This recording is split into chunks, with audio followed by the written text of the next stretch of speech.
All right, well, thank you everyone for joining today's training using MyCHOIS for recipients. My name is Michelle Rom. I'm a research scientist and the MyCHOIS business owner at the Office of Population Health and Evaluation within the Office of Mental Health, and I will be going over today's training.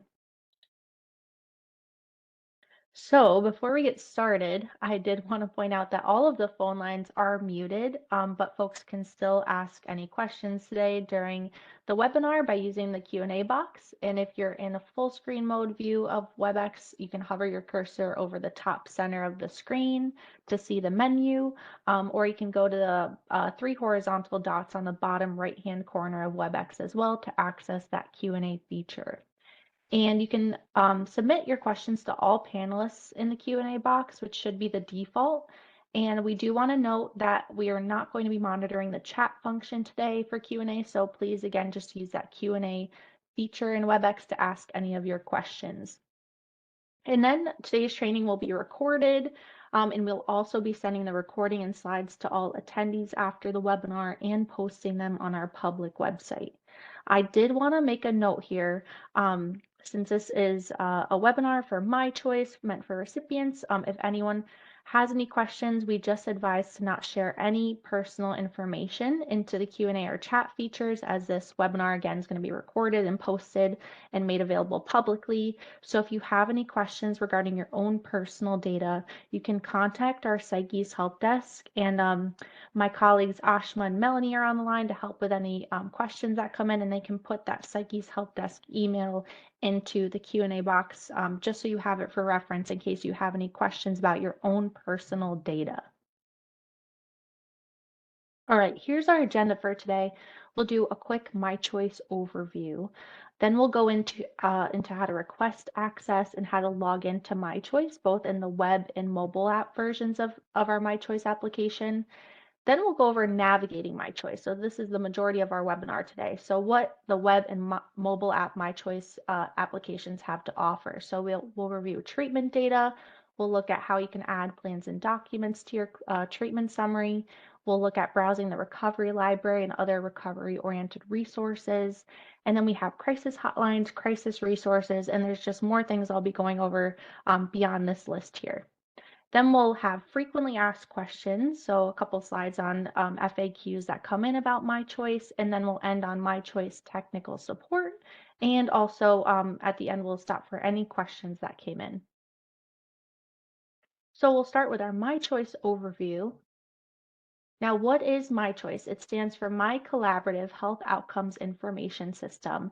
And MyCHOIS is actually an application that lives within the PsyCHIS database.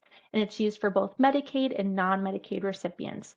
And it's really a tool to help recipients track their health information and view other crisis and recovery-oriented resources. And this includes, but isn't limited to, the My Treatment data section, which shows you your past service use history, medications, diagnoses, either billed to Medicaid or coming to our application from other state databases. So Medicaid billing and other state databases make up the treatment data section of MyCHOIS. You also have a plans and documents section. So here you can create a safety plan or a psychiatric advance directive, which is a PAD. I'll show how to do that. Or you can upload other relevant documentation into the plans and documents section. Then we have Pat Deacon's Recovery Library, a Common Ground survey. I'll make sure to touch on that later. And then crisis hotlines and resources.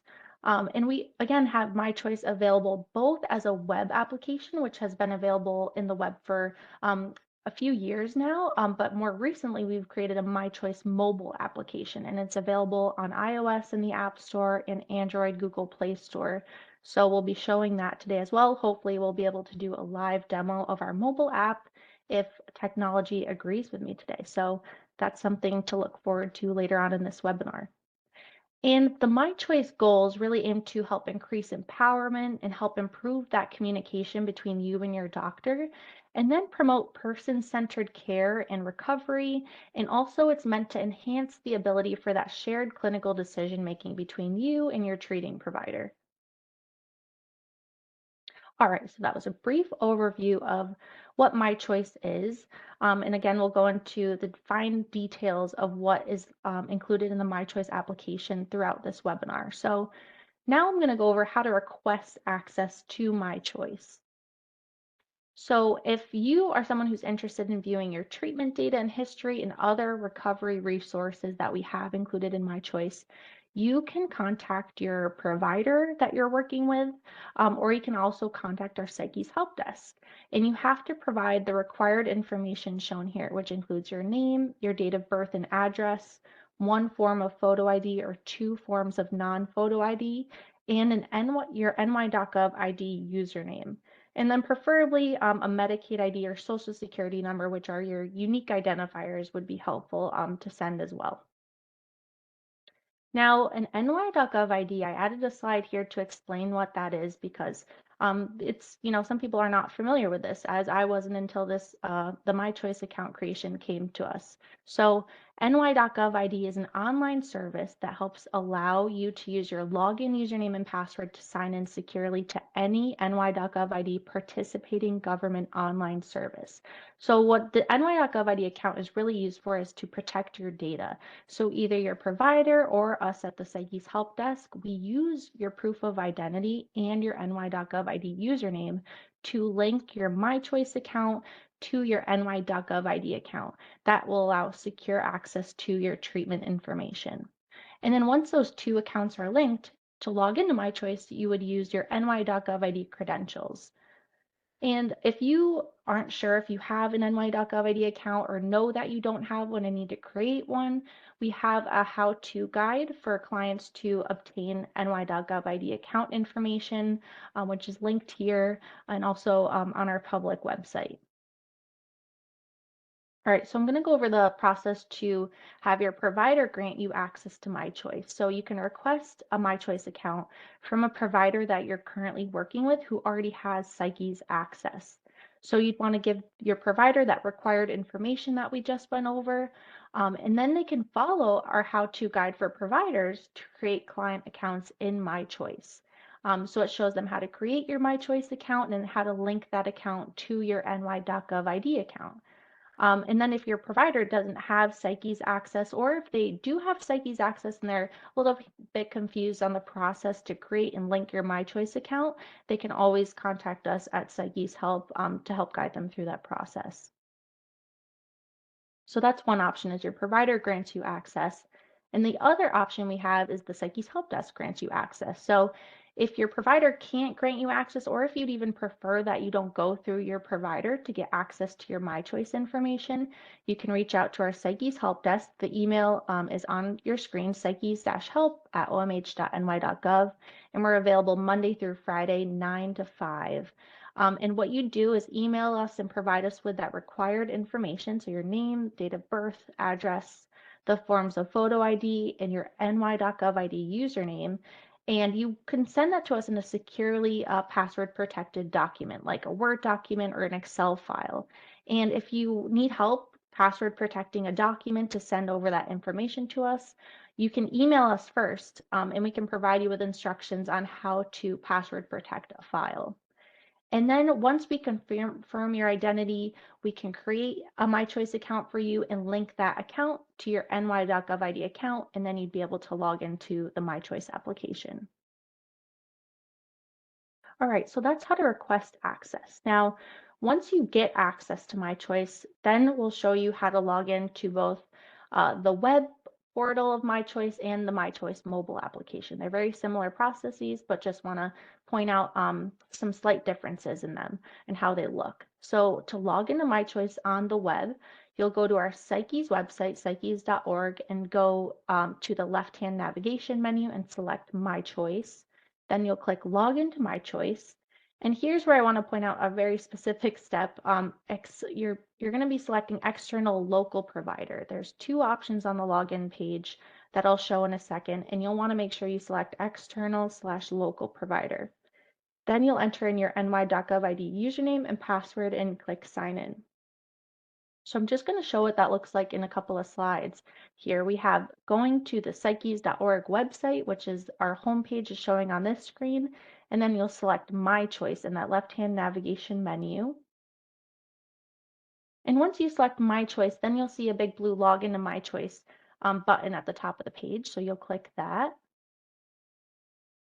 And here's where it's very important to select external/local provider. That's the method you'll use to log into the MyChoice application. And then you'll enter in your ny.gov ID credentials, so your ny.gov ID username and password. And you can click sign in, and that'll log you into MyChoice on the web. And just again, if you're not sure if you have an account, an ny.gov ID account, or if you need to create one, or if you forgot either your username or password, you can click on those links that are highlighted below the sign in button. And again, we have steps for all of those processes in our how-to guide for clients to obtain an ny.gov ID account. So you can always reference that for next steps on how to figure out your information there. Now our mobile device is a little bit different. So in the App Store, iOS or the Google Play Store, you'll want to search for MyChoice or MyChoice RFMH. If you don't see it come up with just MyChoice, add on that RFMH and it should appear on your search results. And you'll want to make sure you look for that app icon that shows MyChoice in purple lettering. And so you'll download the MyChoice app and then open it up. And from there, you'll go to the account screen. Then you can select sign in with ny.gov ID. You'll select again external local provider and then enter in your credentials and tap sign in. So here's what our app on the left-hand side looks like when you open it up. So this is our MyChoice mobile app home screen. And on the bottom right, you can see the account buttons highlighted. So you'll select the account tab. And on the account page on the right-hand side of the screen, you can see sign in with ny.gov ID. So if you tap that, you'll see a very similar page where you'll select external local provider and then go on and enter in your ny.gov ID credentials. So that's how to log in to both the web version of MyChoice and the mobile app version of MyChoice. So now we're going to get into the best part of our webinar. We have navigating MyChoice. So I'm going to go over both the web version of MyChoice and the mobile app version.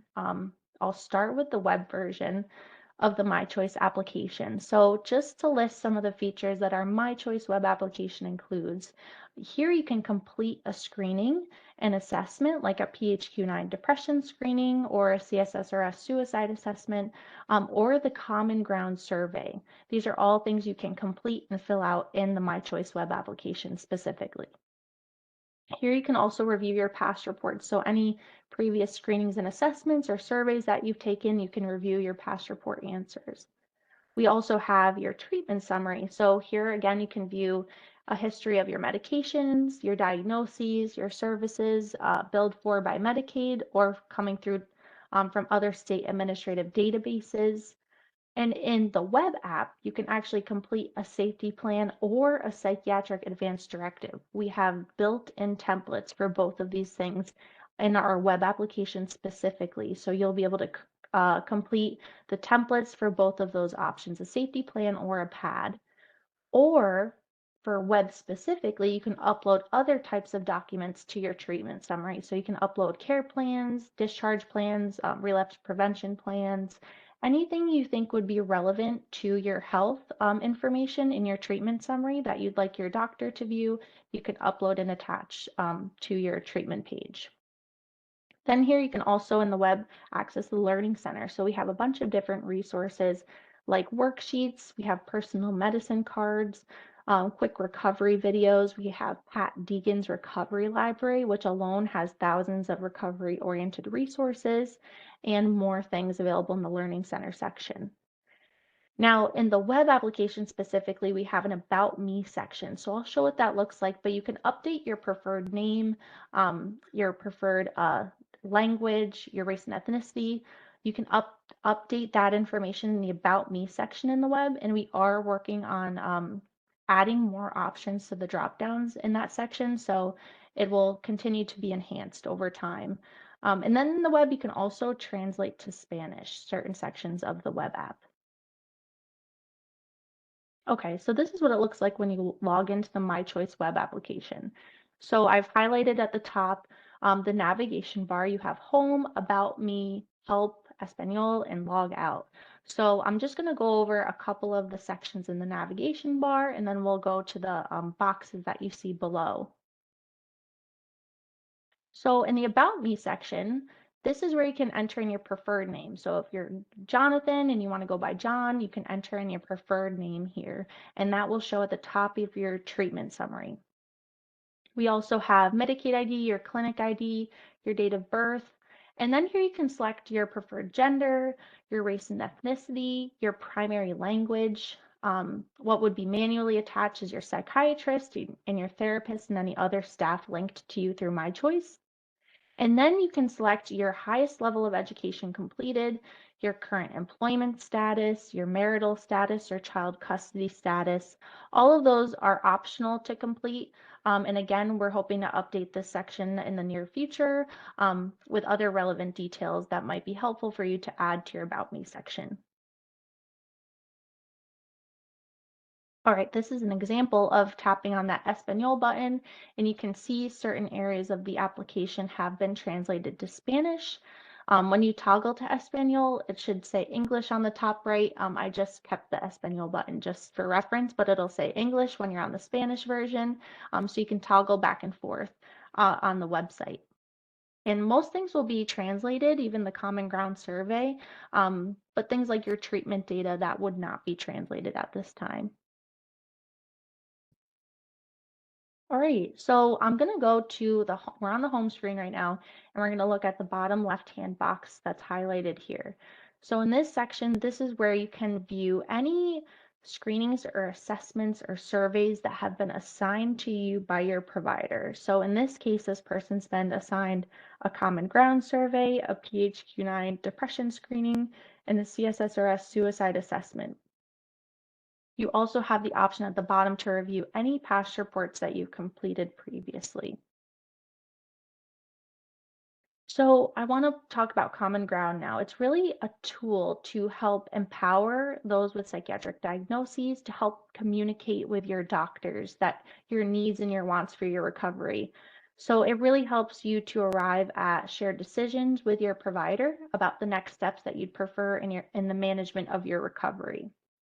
So if we drill into Common Ground, this is what it looks like.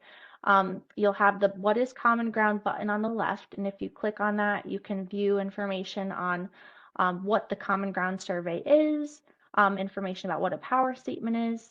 And again, if this has been assigned to you by your provider, you'll have that button on the right where you can take the Common Ground survey now. You could read or listen to the survey, and again, if you toggle to Spanish, the survey will be in Spanish as well. Okay, so the survey itself is really going to ask you a set of questions about how you've been doing since your last appointment. It'll ask you about your symptoms, if you're experiencing any medication side effects, how you take your medication, what things you might be doing to help you feel better besides taking your medication, and it overall just asks you to think about your recovery goals. So below that top section, we have your 4 different boxes here. So your power statement, that's really there to help you be very clear with your doctor about your goal for using psychiatric medicine in your treatment. So in this example, this person said, I want to work together with you, their doctor, to find a medicine that will help me have less panic attacks so that I can work at my job. That's their power statement and their goal for using their medication in their treatment.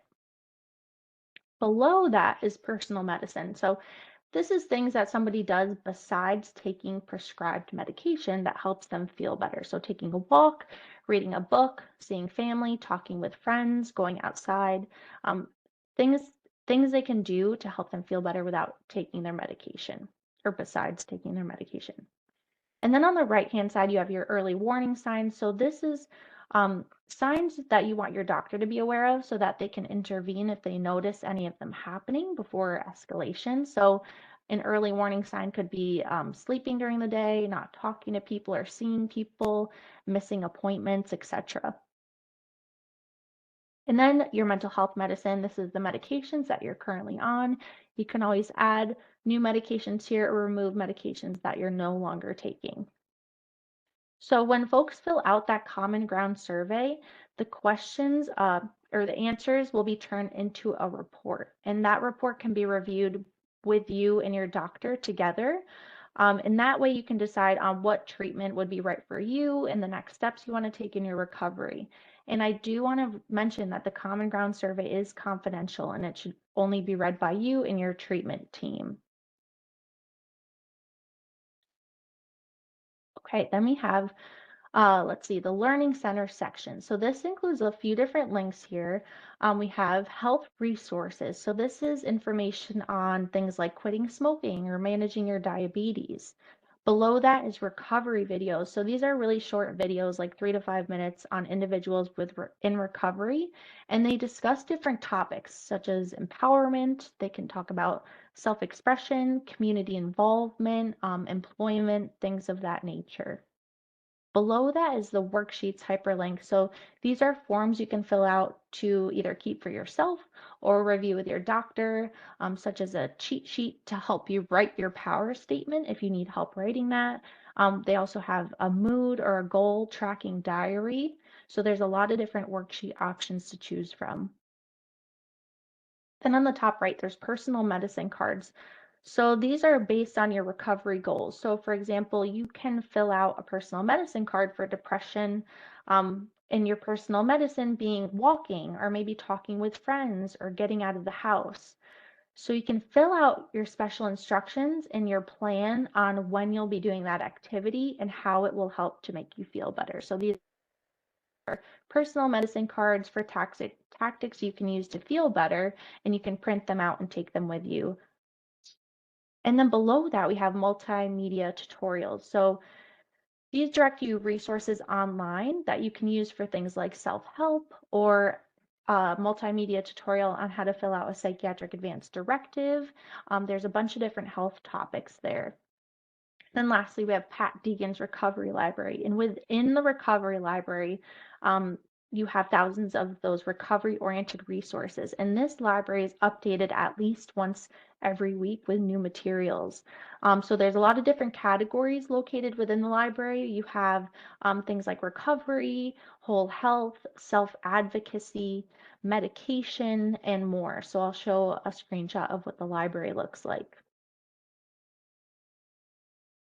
All right, so if you drill into any one of these links on the Learning Center, you'll end up here on the My Choice Learning Center page, and you can see all of those links have now been turned into tabs at the top of the screen in purple. So you can toggle between tabs. Right here where we've landed on the recovery videos. So again, you can scroll down and see different topics of individuals in recovery. And you can click on those and a pop-up will appear with that short video for that person speaking about that specific topic. Then this is the recovery library. So as you can see, it's been very recently updated as of yesterday, and it's continuously updated at least once a week with new information. And at the top, you can see all of these drop-down options for more information on different categories like recovery and whole health, etc. So each topic has a drop-down with a lot of different resources included within that topic and category. Okay, now we're going to go to My Treatment Data. So this again is where you can review your services, your medications, your diagnoses. And here you can also create either a safety plan or PAD document, Psychiatric Advance Directive, or you can upload other types of documentation. And I'll make sure to show that section and how you can either create a plan or document or upload one. And I wanted to add a slide here to show you all the different information that can filter into your treatment summary. So there's a lot of different sections here, and I just wanted to have this here to show all of the information that you can see about past services and past medications that have, again, been billed for by Medicaid or coming through another state database into the treatment summary section. All right, so we've come into Jane Doe's treatment summary here. So I want to point out a few sections that are located within the treatment summary. And as you can see at the top, there's an as of date. So this is updated on a weekly basis. This is a little bit of an older screenshot I've taken, but the treatment summary is updated weekly. And you can always click on this data sources hyperlink at the top to see what information is feeding into that treatment summary and where is it coming from. On the top right, you can also export your treatment summary to PDF or Excel. Now below that, you can see this person's preferred name. So we entered in Jane in the About Me section, and now that preferred name will show at the top of the treatment summary. And next we have the general section. So this will be Jane Doe's general information, like her date of birth, address, when her Medicaid eligibility is expiring, if we have that information, the managed care plan assigned primary care physician, if Jane's on Medicare, and her managed care plan name as well. Below that, we have the current care coordination section. So this will show current care coordination services, meaning things like ACT, if you're on AOT, if you're enrolled in a health home, if you have homelessness services that are current or recent, current housing or residential programs, any current services that you're receiving related to those types of services would show in your current care coordination section. Below that, we have notifications. So this is really looking at what services you might be eligible for, including for this person, they have Health Home Plus eligibility. They have core eligibility. You could see if you have OPWDD service eligibility. Also here are notifications, just like the section's called. So if you have Medicaid and you need to recertify your Medicaid, you could see a message here letting you know that your Medicaid coverage needs to be recertified. So it's a service eligibility section and really just a notification section about some of the things you might be eligible for or need to do in the near future. Okay, below that is social determinants of health. These are social determinants of health that are reported via Medicaid billing. So this person has a few different SDOH conditions, we'll call them. And if you click on one of the highlighted conditions, you can see when and where that condition was billed for you. So if you have homelessness unspecified, if we drilled into that, we could see the date of service and where that diagnosis was given, I'll call it, diagnosis or condition was given. All right, now we jump down the treatment summary to the plans and documents section. So this is where you can view completed plans and documents and screenings and assessments. So you can see this person has a wide variety of plans and documents uploaded to their treatment summary, like a safety plan. They've e-signed the psyche's consent form. They have care plans and relapse prevention plans and a pad uploaded to their treatment summary. Below that, you can see that this person's taken the depression screening and the suicide assessment in the past. You can see the dates, what provider assigned that screening and assessment, and the results of those assessments. So here I'm going to show what it looks like if you tap on upload and next to the plans and documents section. So what it looks like if you want to upload a plan or document to your treatment summary. So if we tap on upload, this pop-up appears. We're going to start with the left-hand side, and you can see you can open the drop-down for the type of document. So here we have safety plans, relapse prevention plans, PADS, care plans, discharge plans, and then other. So if you're uploading something that doesn't relate to any of these other options at the top, we have an other option as well. So once you tap the type of document, then you can enter in the other required details. So the date the document was created, who it was created by, their role. So in this example, Jane created a relapse prevention plan for herself and she's the client and she wants to upload it to her clinical summary. Then you'll need to choose the file. So if you tap on choose file, the documents folder is going to open up on your computer and you're going to have to locate that document that you want to attach to your treatment summary. So once you locate it in your documents folder, you can double click on it and it'll appear here. And then you can tap upload and it will immediately be linked to your treatment summary. Okay, so that's how to upload a plan or document. Now I'm going to go back one slide. If we tap on Create New up here, then this other pop-up will show up where it says Create New Plans and Documents. So here we have Safety Plan as an option. So if we click on the Safety Plan hyperlink, the Safety Plan template will appear. So this is the Stanley Brown Safety Plan template. You'll need to fill out the required sections of the Safety Plan template. And if you want, you can fill out the non-required sections as well. And once that's filled out, you can tap Submit on the bottom, and it will immediately be loaded to your treatment summary. Next, we have the Psychiatric Advance Directive, the PAD option. So if you tap on that, a PDF will appear for the PAD template. So what you'll want to do is save that PDF to your computer securely, and then you can fill it out. And then when you want to upload it or you're ready to upload it to your treatment summary, you can go back to the upload option, select Psychiatric Advance Directive, and then choose that file from your computer. Okay, below that we have the diagnoses section. So behavioral health and medical diagnoses, any diagnoses that you've received in the past, you can actually click on a hyperlinked diagnosis and you can see this pop up below will appear and it'll show you when and where you received that diagnosis.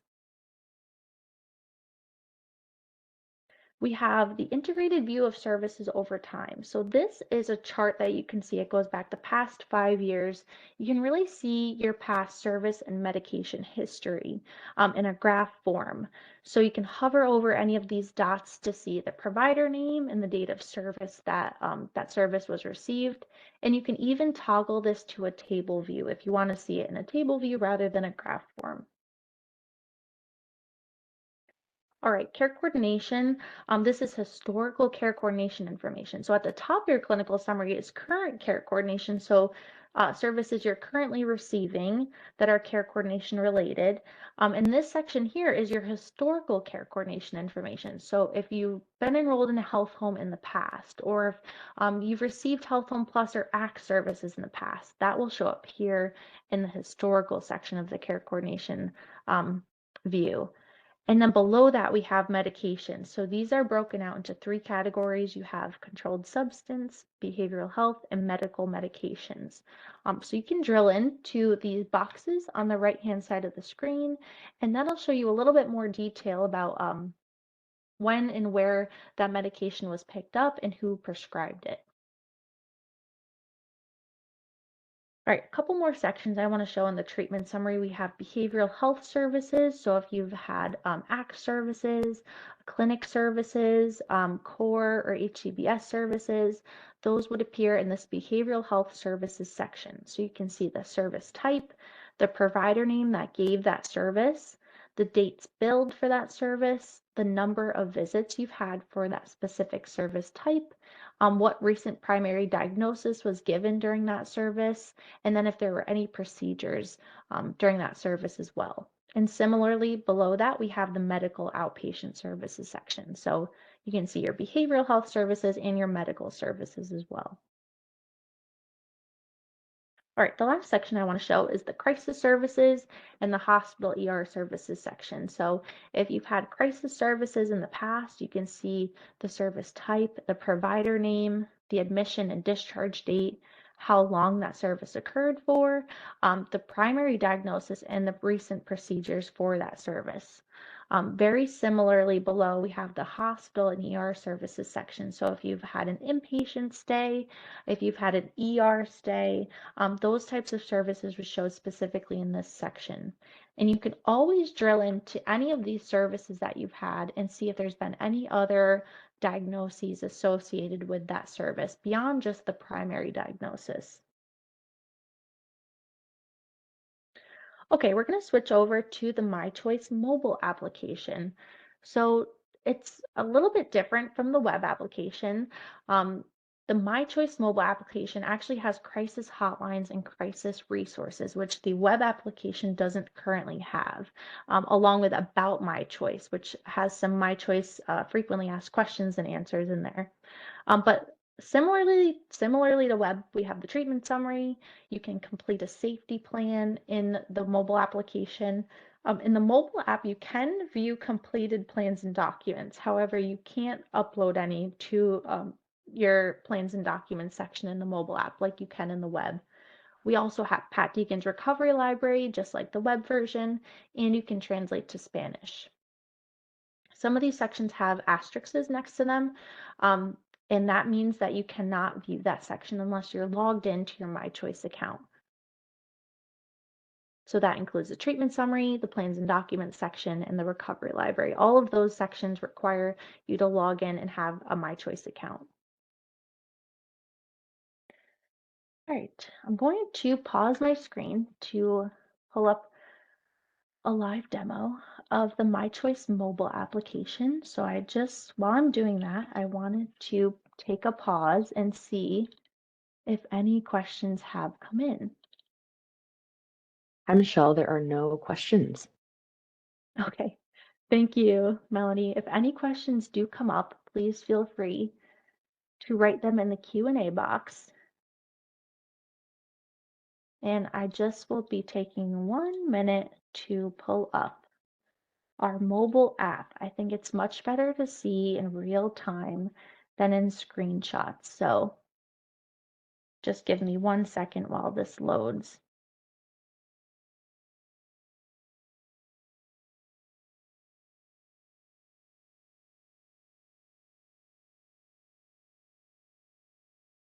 All right, let me sign in. I'm going to do this.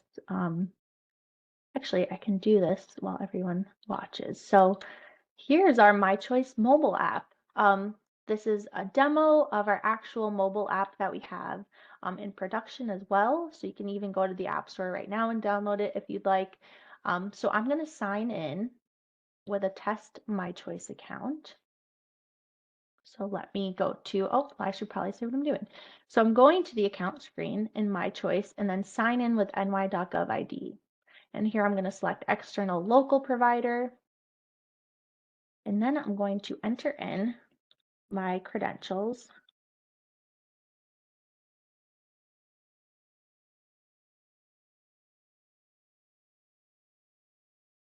And hopefully this works. I'm going to sign in. Great. I'm going to toggle de-identify on since this is a training. So now I'm currently signed in. And let me just double check de-identify is working before I continue. Just going to pause for 1 second while I check the treatment data. As we're in the development environment, I want to just make sure everything's working correctly. Okay, it is. All right, so I'm back on the home screen. So I'm going to just show a few features that the mobile app has. We have the toggle to Spanish button at the top. So if I toggle that on, certain sections are translated, like the crisis resources and crisis hotline sections and about MyChoice sections. Even the 988 information at the bottom is translated. So if you drill in, you can see the translation continues on the drill in screens for certain sections of the mobile app. I'm going to toggle back to English. So there are certain sections and screens that you can access without an account. So crisis hotlines is one of them. So I'm going to drill into that. And here you have information for 988, crisis text line, the OASAS Hope line, and then the Office for the Prevention of Domestic Violence. So you can either call, text, or chat these crisis hotlines that you see here. And even on our homepage, in case somebody logs into our app or opens our app and immediately needs crisis help, we have the call or text or chat 988 feature right on the home screen at the bottom. So next is crisis resources. Again, you don't need to log in to view this information. We have the crisis services and education section at the top. So we have 988, the 988 website. We have the COMPS, Community Mental Health Promotion and Support website, and then also suicide prevention information. Below that, we have statewide warm lines. So these are helplines that are staffed by people with lived experience to help you navigate your mental health and recovery journey. So we have the Mental Health Empowerment Project warm line. It'll show the number and then the availability of that warm line. We have the NAMI helpline. We have the peer support warm line. and then the Contact Community Services Crisis Intervention warm line. So you can see the different hours that some of them have. And then at the bottom, we have information lines. So these are lines that you can call for basic needs like housing and food, healthcare. We have 211 and NY Connects, and those are both available 24/7.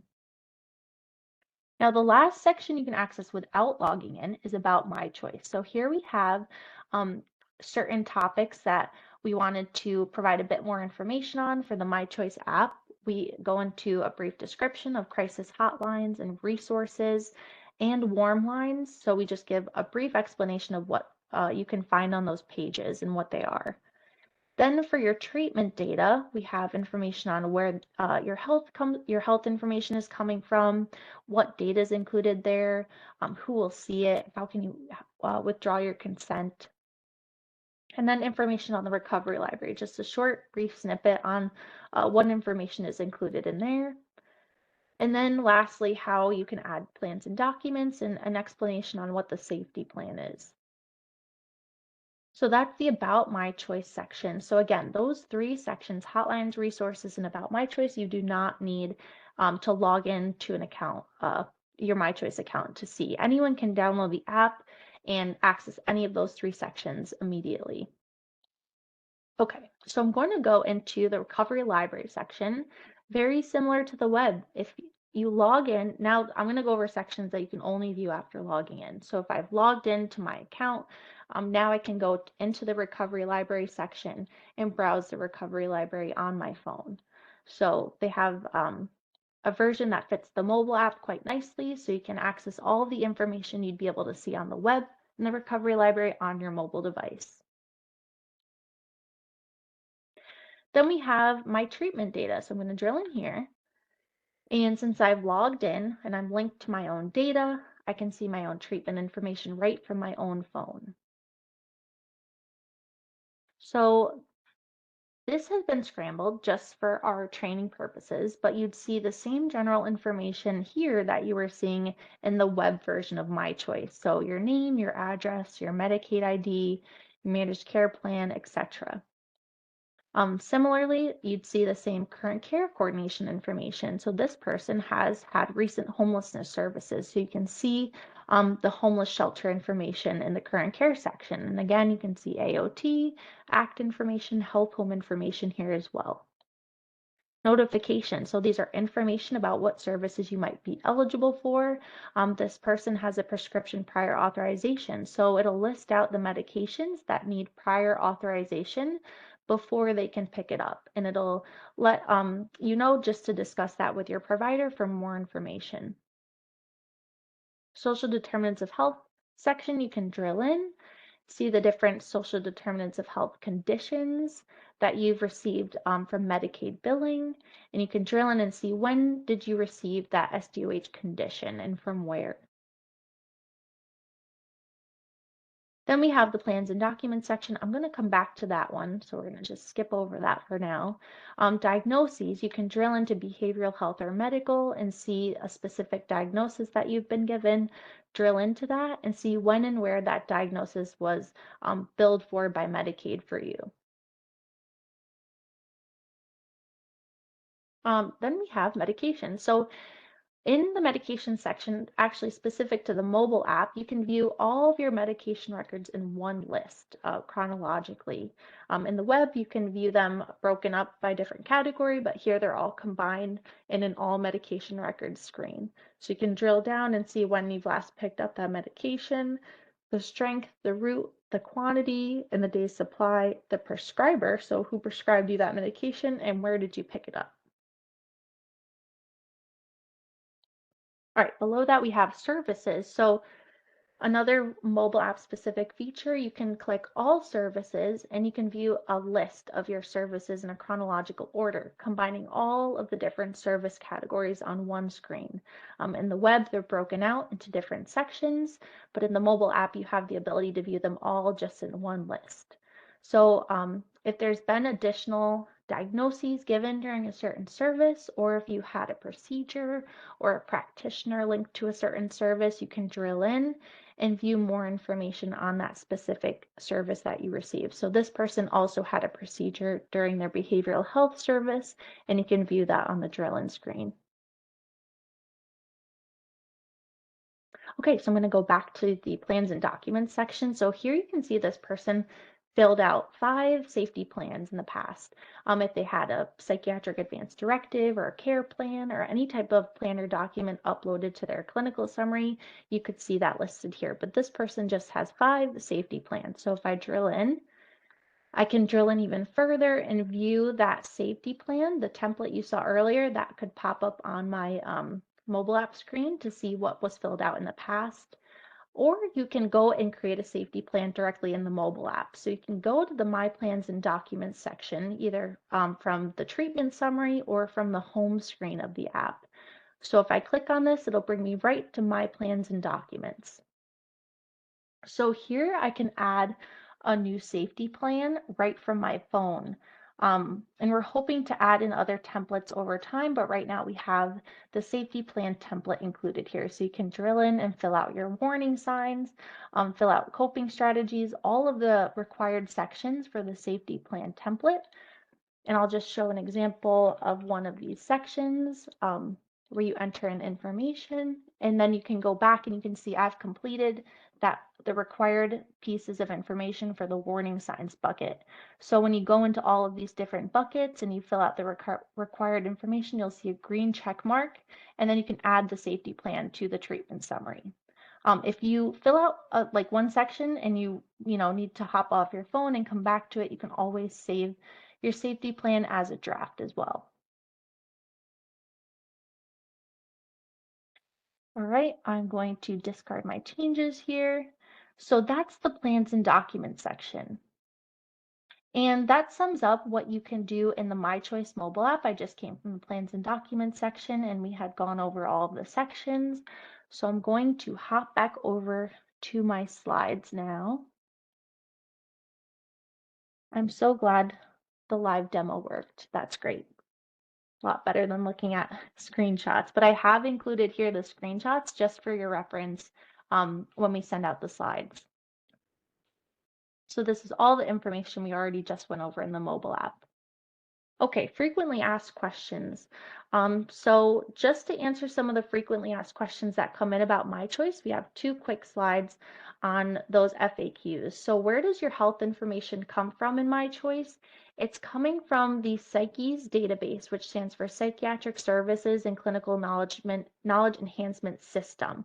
So again, the PsyCHIS database stores your medical and behavioral health history, and other information about your health. And that's fed into your treatment summary in MyCHOIS from PsyCHIS.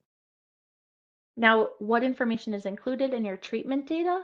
As I said before, it's mostly coming from Medicaid data. So any services paid for by Medicaid in the past 5 years, services or medications paid for by Medicaid will show in your treatment data. And it also includes information coming from other New York State databases. And we have a list of all of these data sources that feed into PsyCHIS and then into MyCHOIS. We have a list of them on our PsyCHIS public website. So if you go to psychis.org and click on About PsyCHIS, or you can ask your provider, of course, to print a list for you to show you what the data sources are that are feeding into your treatment data. And you also, at the top of your treatment data page, have that data sources hyperlink as well. And that'll show a pop-up of the list of data sources. Who will see my data and how will it be used? So your information will be safeguarded, just like your medical records. So only people who have your signed or verbal consent, or in case of a clinical emergency, will be able to view your treatment information just to help deliver that right level of care for you. What do I do if I think a provider has accessed my health information improperly? We have the New York State Office of Mental Health Customer Relations number on the screen. So if you ever think that anyone has accessed your information improperly, you can always call that number to have that investigated by the customer relations team. How can I withdraw my consent? You can ask your provider for a withdrawal of consent form or go to our public website, psychis.org. The Implementing Psyches page has the withdrawal of consent form there as well, and then you can give that to your provider who can go into Psyches and withdraw your consent. And then lastly, what is a safety plan? So this is just a quick description of what a safety plan is and where we get our safety plan template. So it's a plan that you create for yourself, which lists out ways to help you gain support and stay in control even in a crisis situation.